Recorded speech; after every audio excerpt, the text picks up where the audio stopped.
Hello aspirants, welcome to the channel. కిరణజన్య సంయోగ క్రియ ఫోటోసింథసిస్ సంబంధించి పార్ట్ 1 చూసాము. పార్ట్ 2 లో కిరణజన్య సంయోగ క్రియ ఉత్పన్నాల గురించి వివరంగా చూద్దాం. పార్ట్ 1 లో కిరణజన్య సంయోగ క్రియ అంటే ఏంటి, కిరణజన్య సంయోగకు అవసరమైనటువంటి కారకాలు ఏంటి, సో వాటి గురించి క్లుప్తంగా వివరించడం జరిగింది. ఇంకా ఎవరైనా వీడియో కనుక చూడకపోతే డిస్క్రిప్షన్ లో లింక్ ఉంటుంది. ఆ వీడియో చూసిన తర్వాతనే పార్ట్ 2 వీడియో ఫ్రెండ్. మరి లేట్ చేయకుండా టాపిక్ లోకి వెళ్ళిపోదాం. Let's move.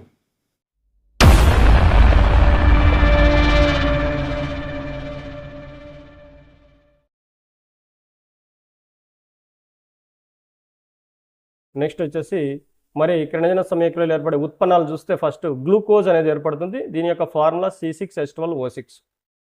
మరి కిరణజన్య సంయోగక్రియలో ఏర్పడినటువంటి ప్రధాన ఉత్పన్నం అని చెప్పాం. ఇది ఒక కార్బోహైడ్రేటు. అవును, గ్లూకోజ్ అనేది ఒక కార్బోహైడ్రేట్. ఇప్పుడు కింద అదే ఎక్స్ప్లెయిన్ చేయబోతున్నాం. ఈ కన్ఫ్యూజన్ మీకు చాలా మందికి ఉంది. సో స్కూల్ అసిస్టెంట్కి ప్రిపేర్ అయినటువంటి అభ్యర్థులకు కూడా ఈ కన్ఫ్యూజన్ అనేది ఉంది. సో ఆ కన్ఫ్యూజన్ మొత్తాన్ని క్లియర్ చేయబోతున్నాం ఈరోజు. రైట్, గ్లూకోజ్ ఫస్ట్ ఏర్పడుతుంది కదా. ఈ గ్లూకోజ్ అణువుల కలయిక ద్వారా వివిధ కార్బోహైడ్రేట్ రూపాలు ఏర్పడతాయి. సో మొక్కలో ఫస్ట్ తయారయ్యేది గ్లూకోజే, తర్వాత గ్లూకోజు వివిధ రకాల కార్బోహైడ్రేట్లను ఏర్పరుస్తుందంట. చూద్దాం. ఫస్ట్ కార్బోహైడ్రేట్ రకాలు చూస్తే మీకు ఇది ఒక క్లారిటీ వస్తుంది. చూడండి, కార్బోహైడ్రేట్లో మనకు రెండు రకాలు, simple carbohydrates and complex carbohydrates అని రెండు రకాలు చూడొచ్చు మెయిన్గా. రైట్, దీంట్లో సింపుల్లో చూస్తే మోనోసాకరైడ్స్ అని ఉంటాయి, డైసాకరైడ్స్ అని ఉంటాయి. మోనోసాకరైడ్స్ అంటే ఒక షుగర్ ఉంటే మోనోసాకరైడ్. మోనో అంటే ఒకటండి, మోనో అంటే ఒకటి. సో ఒకే ఒక షుగర్ ఉంటే వాటిని మోనోసాకరైడ్స్ అంటాం. అదే రెండు షుగర్స్ ఉంటే దాన్ని డైసాకరైడ్స్ అని అంటాం. అంటే మోనోసాకరైడ్ని మనం ఇక విడదీయలేం, ఉండేది ఒకే షుగర్. అదే డైసాకరైడ్ని విడదీస్తే మనకు రెండు షుగర్స్ వస్తాయి. రైట్, అదే కాంప్లెక్స్ దాంట్లో పాలీసాకరైడ్స్ అంటాం వీటిని. అంటే ఎక్కువ షుగర్స్ ఉంటాయి దీనిలో. స్టార్చ్ కానీ, గ్లూకోజన్ కానీ, ఫైబర్ కానీ ఇవన్నీ కూడా ఎక్కువ గ్లూకోజ్తో ఏర్పడినటువంటి పదార్థాలు. సో వీటిని అందుకే పాలీసాకరైడ్స్ అని అంటాం. ఇవేమో మోనోసాకరైడ్స్, ఇవేమో డైసాకరైడ్స్, ఇవేమో పాలీసాకరైడ్స్. చూడండి, మోనోసాకరైడ్స్కి ఎగ్జాంపుల్ చూడండి, గ్లూకోజ్, ఫ్రక్టోజ్, గ్యాలక్టోజ్. అదే డైసాకరైడ్ చూడండి, మాల్టోజ్, సుక్రోజ్, లాక్టోజ్.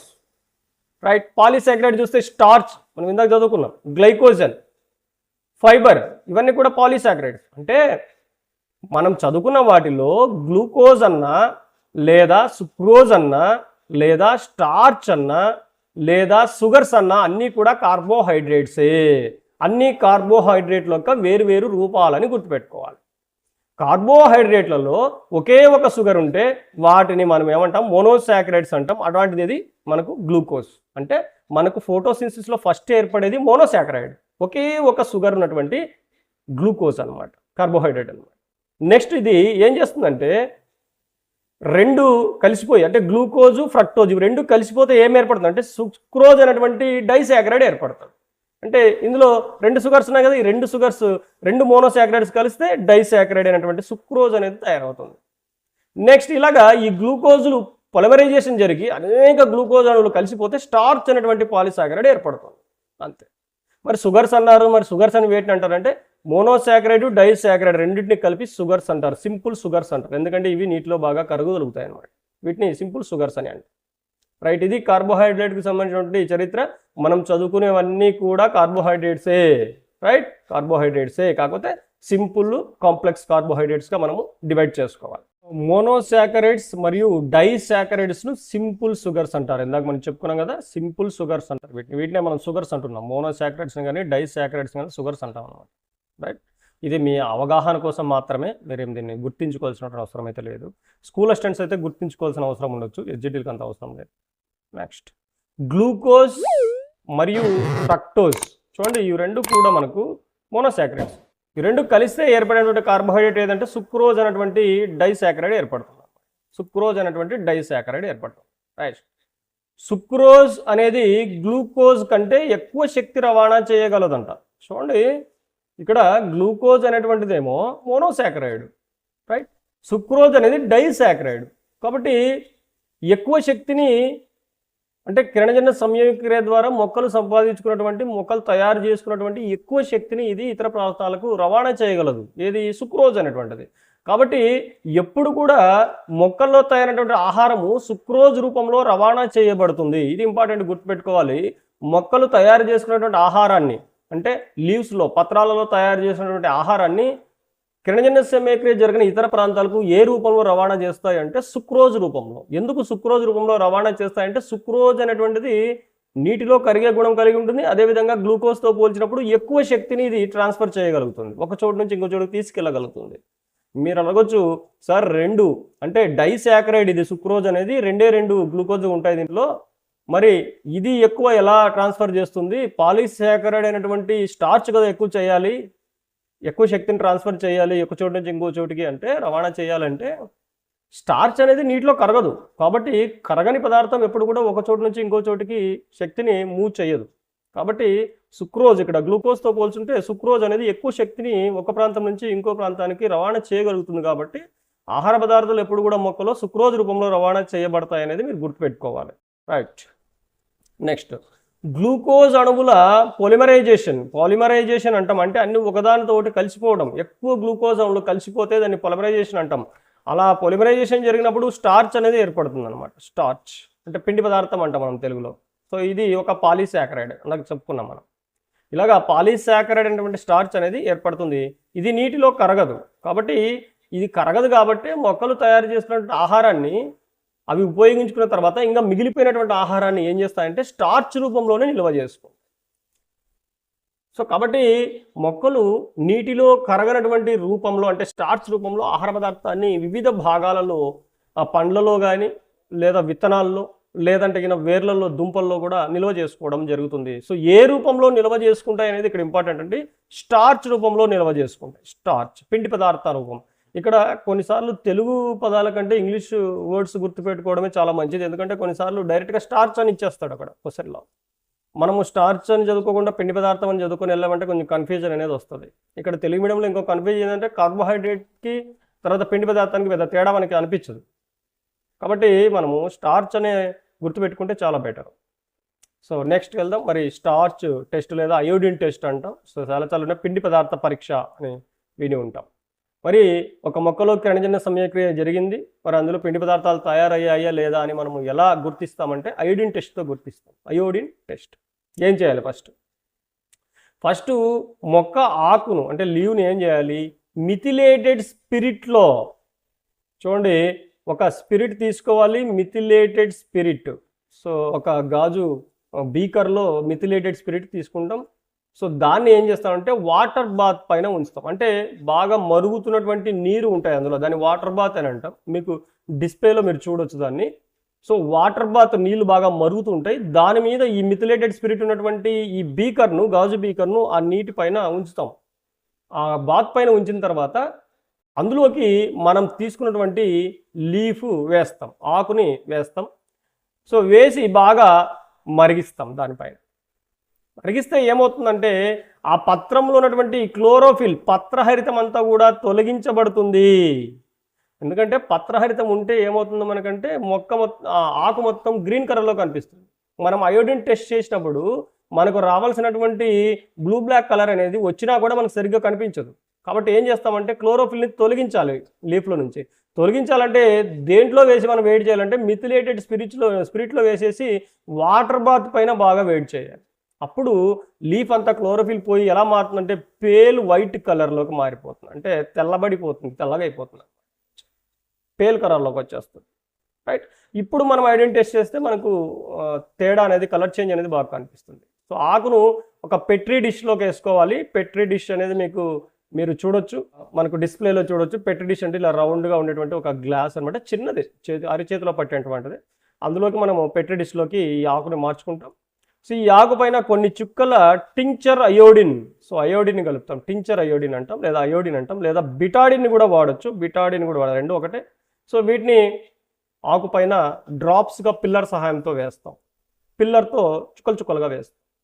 అప్పుడు ఆ ఆకులో కనుక, ఆ పత్రంలో కనుక స్టార్చ్ ఉంటే, అంటే కిరణజన్య సమయక్రియ జరిగి ఉంటే స్టార్చ్ తయారై ఉంటుంది కదా. స్టార్చ్ తయారై ఉంటే మనకు వచ్చే కలర్ ఏంటంటే బ్లూ గ్రీన్ కాదు, ఇక్కడ బ్లూ బ్లాక్ కలర్ అండి. బ్లూ బ్లాక్ అని రాసుకోండి. బ్లూ బ్లాక్ కలర్లోకి మారుతుంది. బ్లూ బ్లాక్ కలర్లోకి మారితే స్టార్చ్ ఉన్నట్టుగా మనము గుర్తిస్తాం. ఇది అయోడిన్ టెస్ట్. రైట్. సో ఇప్పటిదాకా చెప్పుకున్నది ఇక్కడ ఒక సమీకరణ రూపంలో రాసాను చూడండి.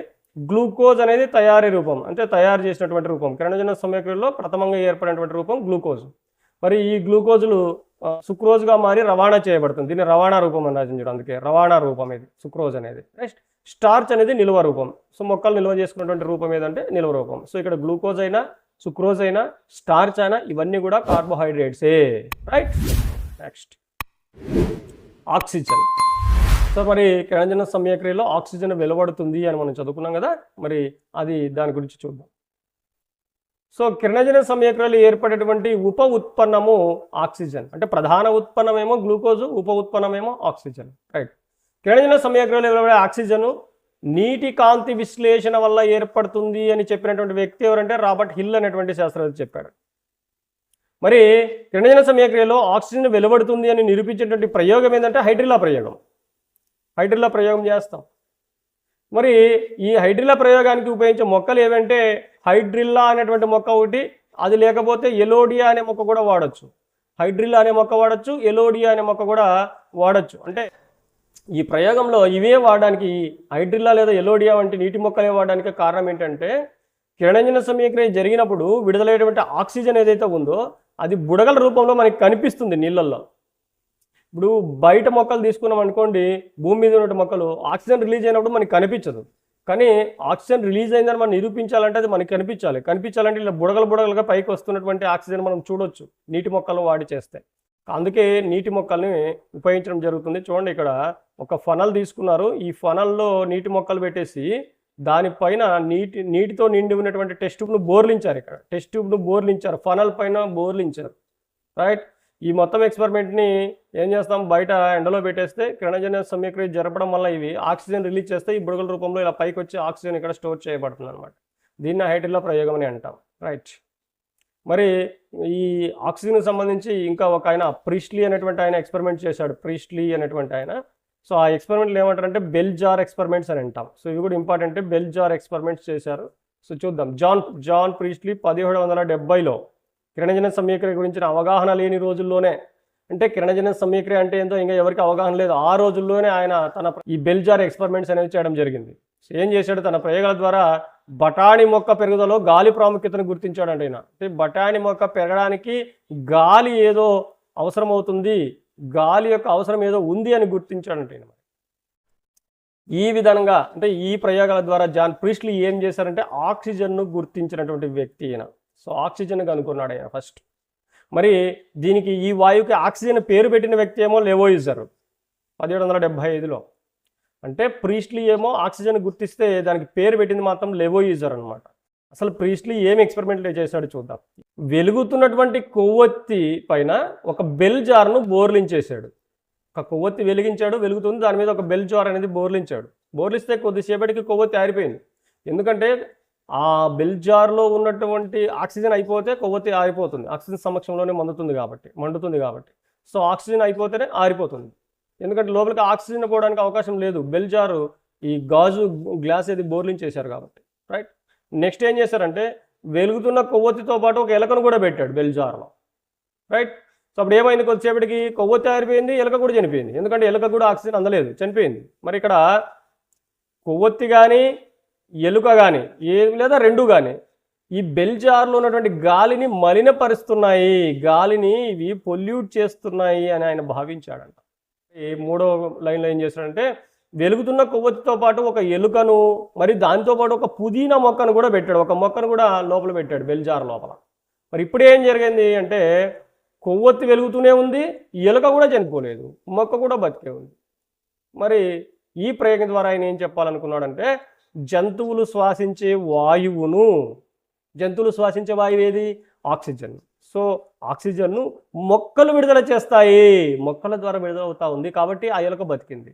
అదేవిధంగా మండుతున్న కొవ్వొత్తి ఆ వాయువును తొలగిస్తుంది అని సిద్ధార్థకరించాడు. తొలగిస్తుంది అంటే ఏంటి, ఉపయోగించుకుంటుంది. అదే వాయువునే చూడండి, జంతువులు శ్వాసించే వాయువును అంటే ఆక్సిజన్ను మొక్కలు విడుదల చేస్తాయి, ఓకే. అదే ఆక్సిజన్ను మండుతున్న కొవ్వొత్తి కూడా తొలగిస్తుంది, అంటే ఉపయోగించుకుంటుంది అని నిర్ధారించాడు. అంటే కొవ్వొత్తి మండడానికి కూడా ఆక్సిజన్ అవసరం అనేది ఇక్కడ ముఖ్యమైనటువంటి నిర్ణయం అన్నమాట. నెక్స్ట్ వచ్చేసి మొక్కల్లో ఈ కిరణజన్య సమీక్రియ జరగడానికి ముఖ్యమైనటువంటి నిర్మాణాలు ఏంటంటే పత్రరంధ్రాలు, స్టొమాటా అని అంటాం. పత్రరంధ్రాలు, స్టొమాటా. మొక్కలలో శ్వాసక్రియకు అవసరమయ్యే ఆక్సిజను, కిరణజన్య సమీక్రియకు అవసరమైనటువంటి కార్బన్ డైఆక్సైడ్, చూడండి ఈ రెండు కూడా మొక్కల లోపలికి ఎలా వెళ్తాయంటే పత్రరంధ్రాలు, స్టొమాటాస్ ద్వారా ప్రవేశిస్తాయి. అంటే మనకు ముక్కు ద్వారా ఎలా ప్రవేశిస్తాయో వాయువులు, ఆ విధంగా మొక్కల్లో పత్రరంధ్రాలు లేదా స్టొమాటాస్ ద్వారా ప్రవేశిస్తాయి. అంటే ఏం జరగడానికి? వాయువుల వినిమయం, గ్యాస్ ఎక్స్చేంజ్ ఎక్కడ జరుగుతుందంటే పత్రరంధ్రాల ద్వారా జరుగుతుంది గ్యాస్ ఎక్స్చేంజ్ అనేటువంటిది. ఇక్కడ మనం పత్రరంధ్రాల స్ట్రక్చర్ మనం చూడవచ్చు, స్ట్రక్చర్ ఆఫ్ స్టొమాటా అని ఉంది. సో ఇక్కడ పత్రరంధ్రాలు ఎక్కువగా ఎక్కడ ఉంటాయంటే పత్రాల అడుగు భాగంలో ఉంటాయి ఎక్కువగా. అంటే పైన ఉండవంటే ఉంటాయి పత్రరంధ్రాలు, పత్రాల పైన కూడా ఉంటాయి, కానీ ఎక్కువ సంఖ్యలో పత్రాల అడుగు భాగంలోనే ఎక్కువగా ఉంటాయి అన్నమాట. ఇవి వాయువుల వినిమయానికి మరియు బాష్పోత్సేకానికి కూడా పనికొస్తాయి. అంటే ఇందాక చెప్పాం వాయువుల వినిమయం అంటే ఆక్సిజన్ లోపల పోవడానికో, లేదా కార్బన్ డైఆక్సైడ్ బయటకు రావడానికో, లేదా కార్బన్ డైఆక్సైడ్ లోపల పోవడానికి, లేదా ఆక్సిజన్ బయటకు రావడానికో వాయువుల వినిమయానికి ఉపయోగపడతాయని చెప్పాం పత్రరంధ్రాలు. ఇక్కడ బాష్పోత్సేకం అంటే ట్రాన్స్పిరేషన్కి కూడా ఉపయోగపడతాయి. ట్రాన్స్పిరేషన్ అంటే ఏంటంటే మొక్కలో ఉన్నటువంటి అదనపు నీరు, అంటే అది నీటిని పీల్చుకుంటుంది వేరు ద్వారా, దాంట్లో నీరు ఉంటుంది, దాంట్లో మొక్క ఉపయోగించుకున్న తర్వాత ఇంకా ఏమైనా మీ నీరు ఎక్సెస్గా మిగిలి ఉంటే దాన్ని నీటి ఆవిరి రూపంలో బయటికి పంపించేస్తుంది. దాన్నే ట్రాన్స్పిరేషన్ లేదా బాష్పోత్సేకం అంటామంటారు. ఇది కూడా పత్రరంధ్రాల ద్వారానే జరుగుతుంది.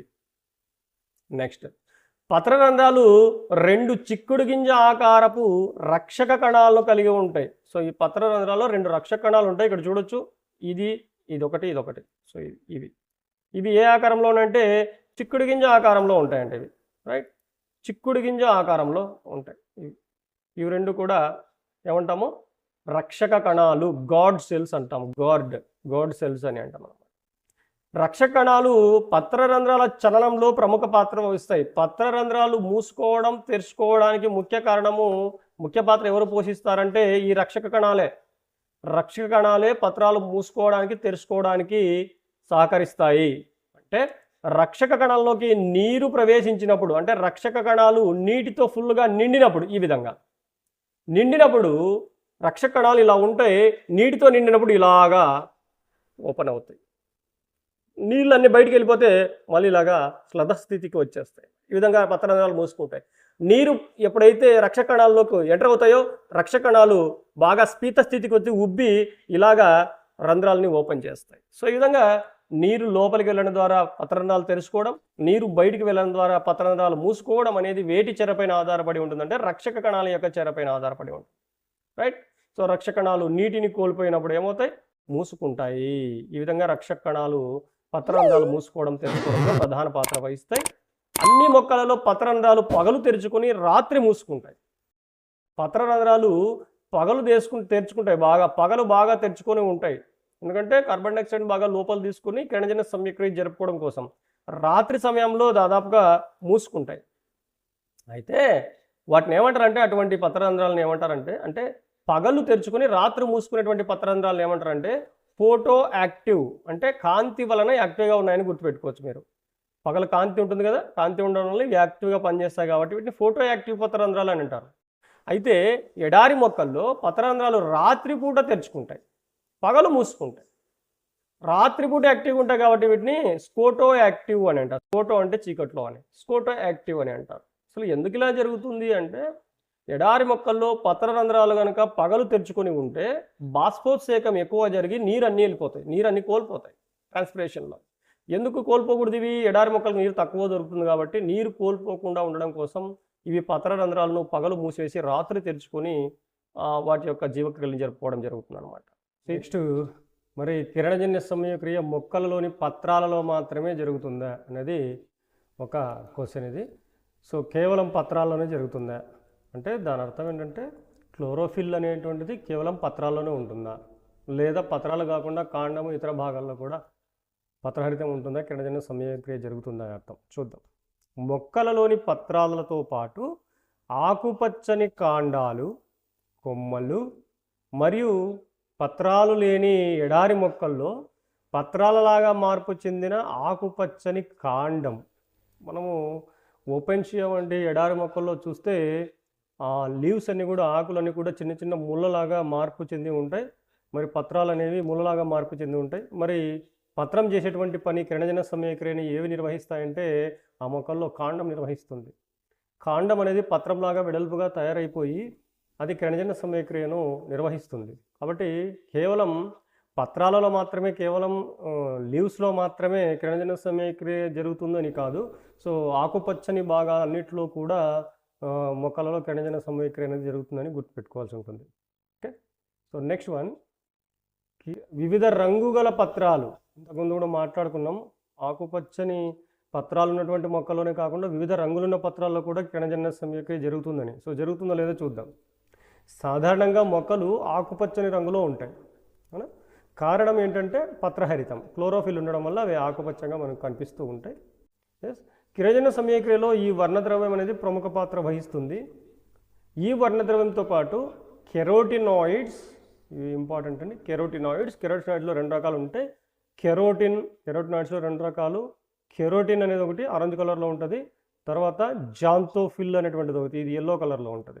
చూడండి, మనకు క్లోరోఫిల్ మాత్రమే తెలుసు పిగ్మెంట్స్లో, కానీ క్లోరోఫిల్తో పాటు ఉన్నటువంటి అదనపు పిగ్మెంట్స్ ఏమేమి ఉన్నాయి, అదనపు వర్ణద్రవ్యాలు ఏమేమి ఉన్నాయంటే కెరోటినాయిడ్స్ ఉన్నాయి. అదేవిధంగా ఫైకోబిలిన్స్ ఉన్నాయి. Carotenoids and ఫైకోబిలిన్స్.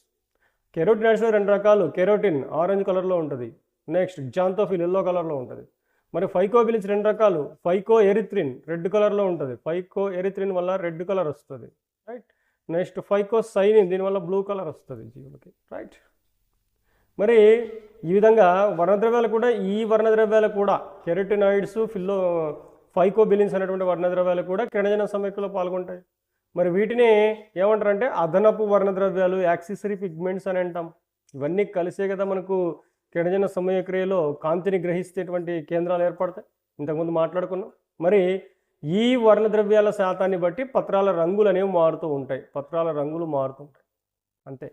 అంటే క్లోరోఫిల్ ఎక్కువ ఉందనుకోండి గ్రీన్ కలర్లో కనిపిస్తాయి లీవ్స్. క్లోరోఫిల్ తక్కువ ఉందనుకోండి, లేదా కెరోటినాయిడ్స్ ఎక్కువ ఉన్నాయి అనుకోండి ఆరెంజ్ కలర్లో కనిపిస్తాయి, లేదా మిక్స్డ్ కలర్లో కనిపిస్తాయి, లేదా జాంతోఫిల్స్ ఎక్కువ ఉంటే ఎల్లో కలర్లో కనిపించడం కానీ జరుగుతుంది.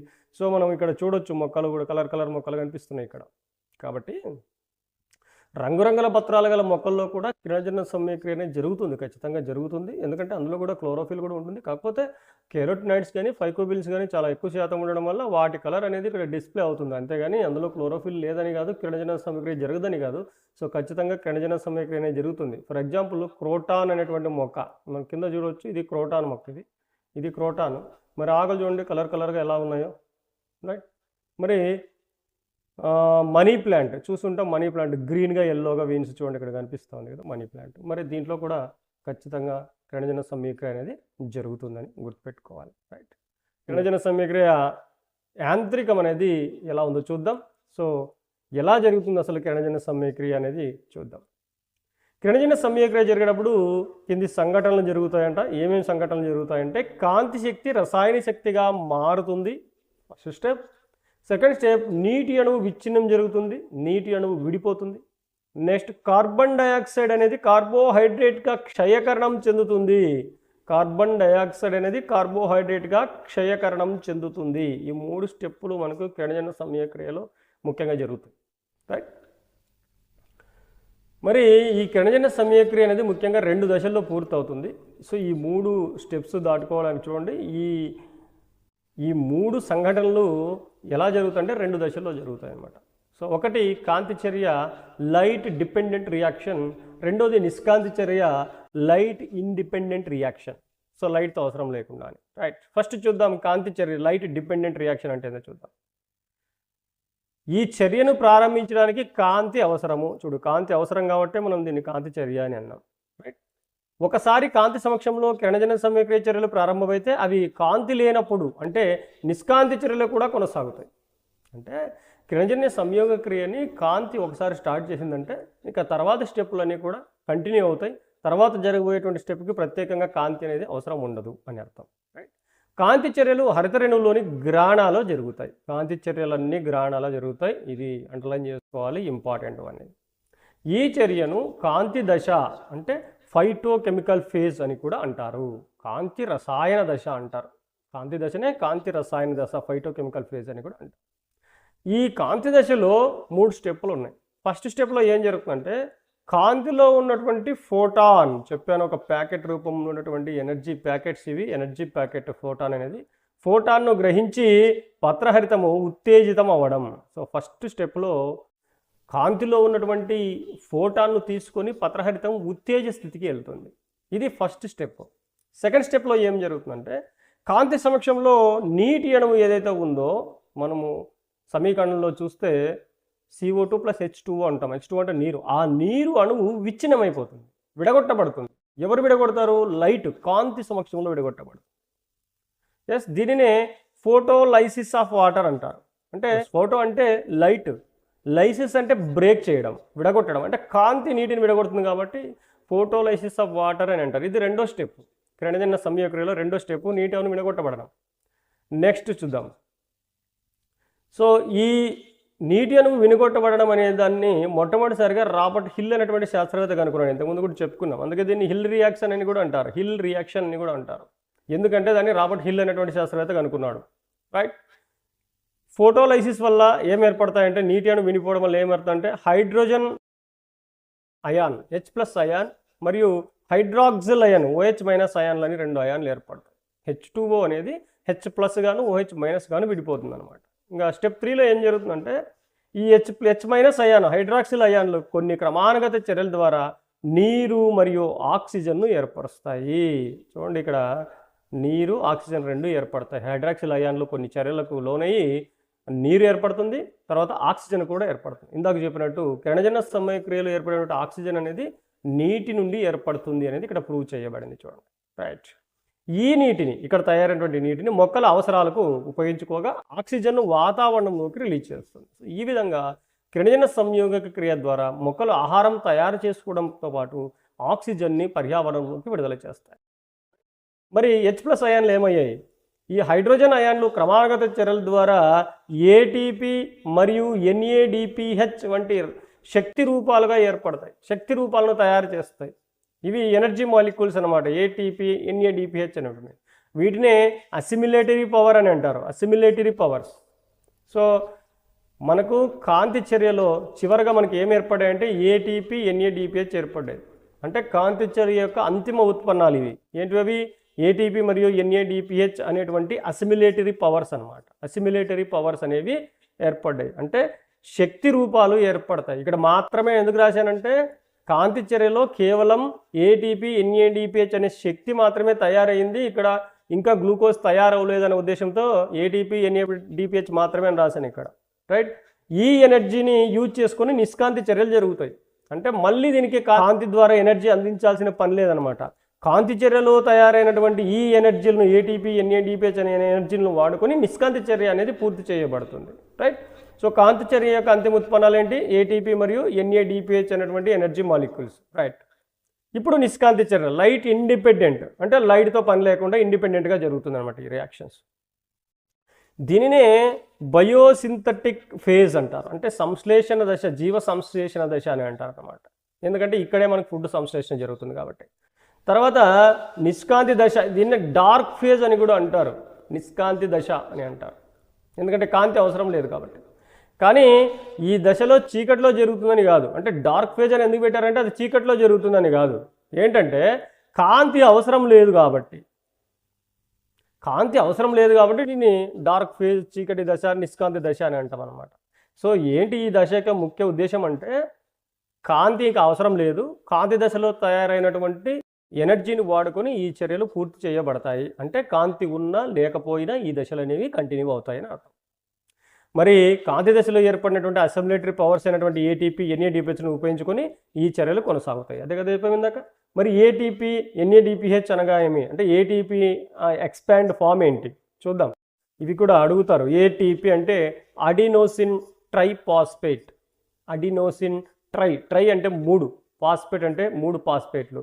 సో అడినోసిన్ ట్రైఫాస్ఫేట్ అంటే ATPలో ఎన్ని ఫాస్ఫేట్లు ఉంటాయంటే 3 ఫాస్ఫేట్లు ఉంటాయి. ట్రై అంటే 3, సో 3 ఫాస్ఫేట్లు ఉంటాయి.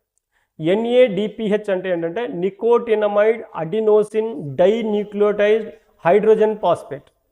Nicotinamide adenosine dinucleotide hydrogen phosphate అనేటువంటిది. సో ఇవి గుర్తుపెట్టుకోవాలి, ఎక్స్పాండ్ ఫార్మ్స్ అడగడానికి అవకాశం ఉంటుంది. రైట్. మరి కాంతి దశలో ఏర్పడినటువంటి NADPHలోని హైడ్రోజన్ CO2లోని గ్లూకోజ్ను CO2తో కలిసి, ఇక్కడ చూడండి మనకు NADPH అనేది కాంతి దశలో ఏర్పడింది. దీంట్లో ఉన్నటువంటి హైడ్రోజన్ ఏం చేస్తుందంటే కార్బన్ డైఆక్సైడ్తో కలిసిపోయి గ్లూకోజ్ని ఏర్పరుస్తుంది. దీన్ని ఏర్పరచడానికి దానికి ATPని శక్తిగా వాడుకుంటుంది. ఇది కూడా కాంతి దశలో తయారైనటువంటిది కదా. ఈ ATPని శక్తిగా ఉపయోగించుకొని గ్లూకోజ్ను తయారు చేయడం జరుగుతుంది. సో మరి కాంతి దశ యొక్క అంత్య ఉత్పన్నాలు ఏంటంటే గ్లూకోజ్ మాత్రమే.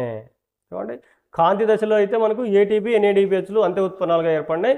మరి నిష్కాంతి దశలో ఏం ఏర్పడినాయి అంటే గ్లూకోజ్. ఇక్కడ కాంతి కాదు, ఇది నిష్కాంతి దశ. ఇది నిష్కాంతి దశలో గ్లూకోజ్ అనేటువంటిది అంత్య ఉత్పన్నాలుగా ఏర్పడుతుంది. ఇక్కడ నిష్కాంతి దశ అని రాసుకోండి. రైట్. మరి ఈ గ్లూకోజ్ తయారీ ఒక్క స్టెప్లో జరిగిపోదు. ఎలా జరుగుతుందంటే RUBP వంటి వివిధ మధ్యస్థ పదార్థాలు ఏర్పడుతూ మరియు ఎంజైముల సహకారంతో చాలా దశల్లో జరుగుతాయి. అంత ఈజీగా ఒక్కసారిగా ఫుడ్ తయారైపోదు. చాలా చర్యలు ఉన్నాయి, రసాయనిక చర్యలు, చాలా రసాయనిక చర్యలు అనేవి ఇక్కడ దాగి ఉన్నాయి.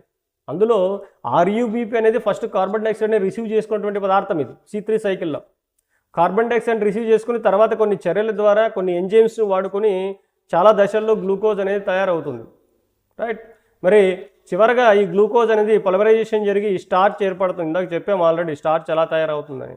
ఇలాగా స్టార్చ్ తయారయ్యి అది నిల్వ చేయబడుతుంది అనమాట. రైట్.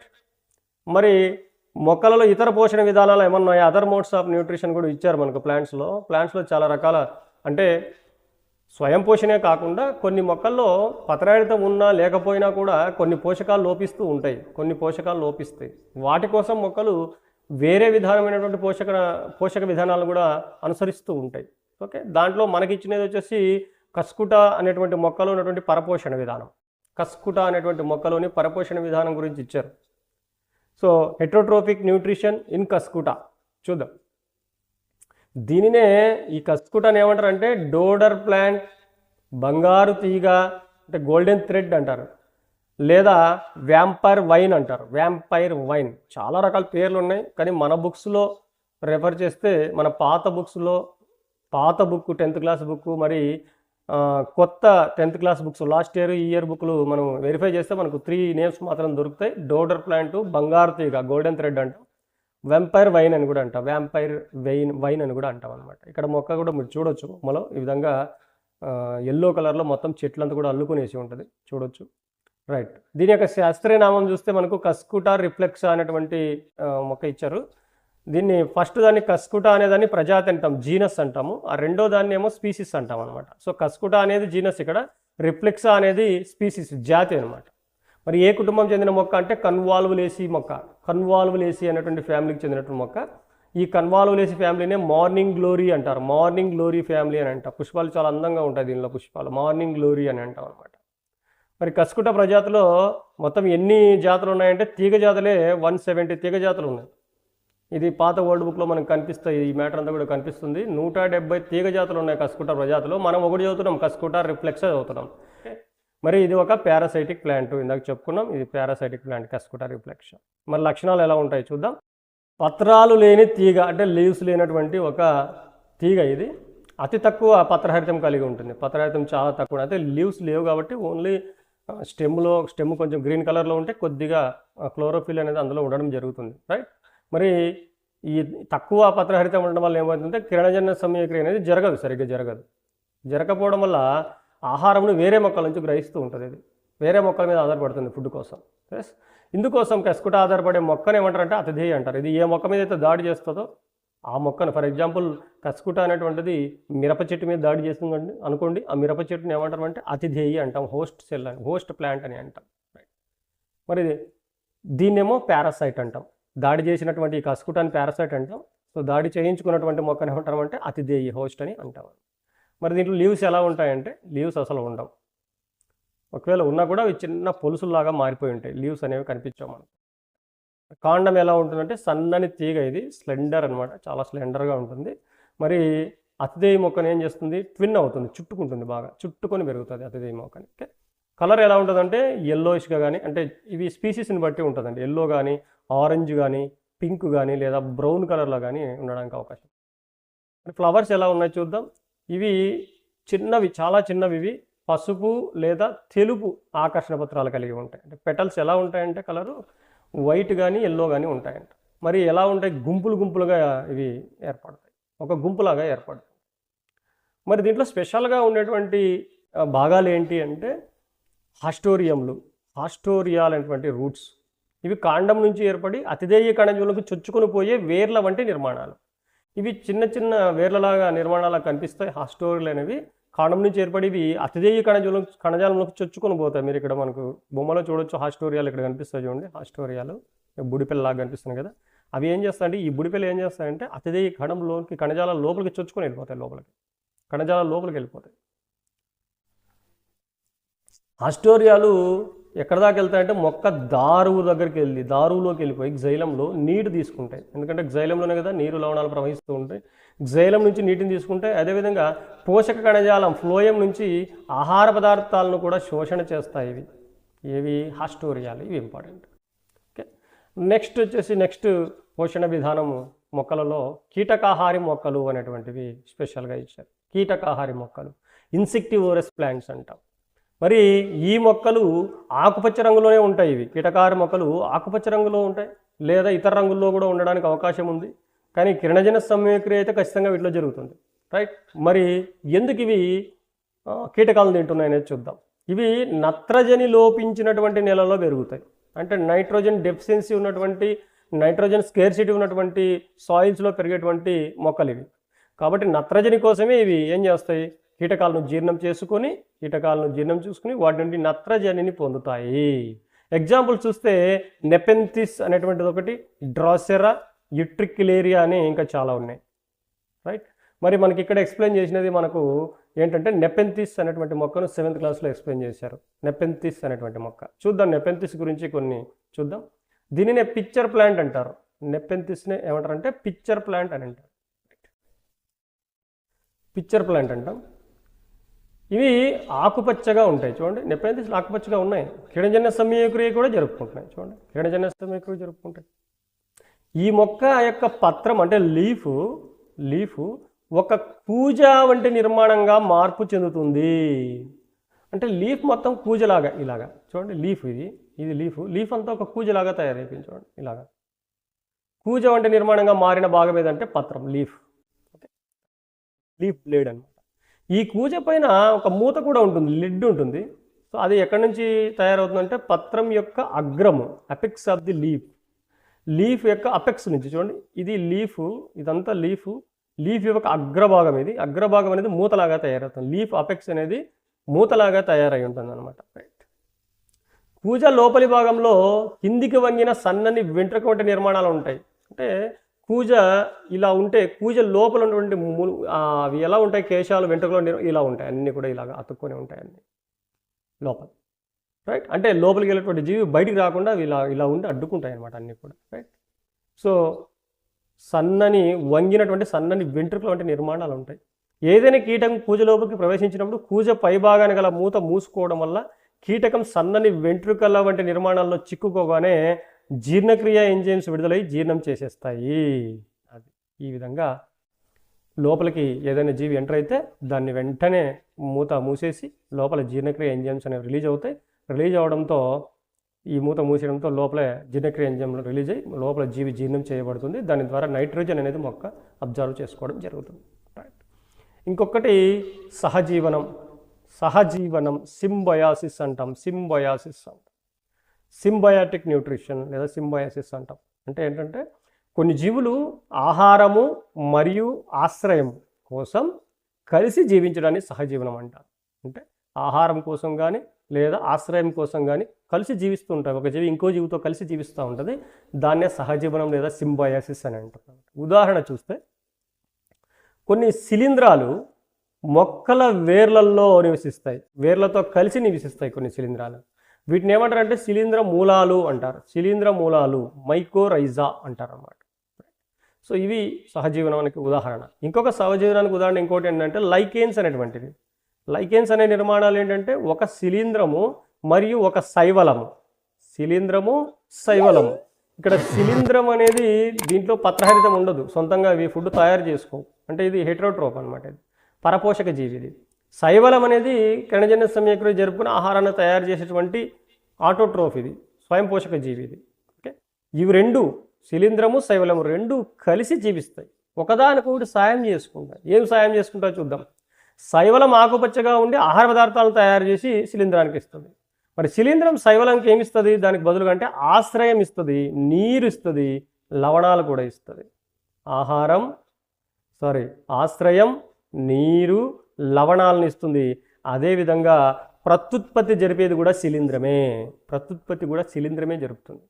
సో ఇక్కడ శైవలం అనేది ఫుడ్ తయారు చేస్తే శిలీంధ్రం ఏం చేస్తుంది? ఆశ్రయం ఇస్తుంది, నీరు ఇస్తుంది, అదేవిధంగా లవణాలను ఇస్తుంది, అదేవిధంగా ప్రత్యుత్పత్తి కూడా జరుగుతుంది. ఇక్కడ మనం చూడొచ్చు ఇవి లైకెన్స్ అనమాట. ఇవి సాధారణంగా మనం కూడా మసాలా దినుసుల్లో రాతి పువ్వు అనేటువంటిది ఒకటి వాడుతూ ఉంటాం. సో అది కూడా ఒక లైకెన్ అనమాట. సో ఇది ఈరోజు క్లాసు. సో నెక్స్ట్ క్లాస్లో మళ్ళీ కలుద్దాం. Thank you.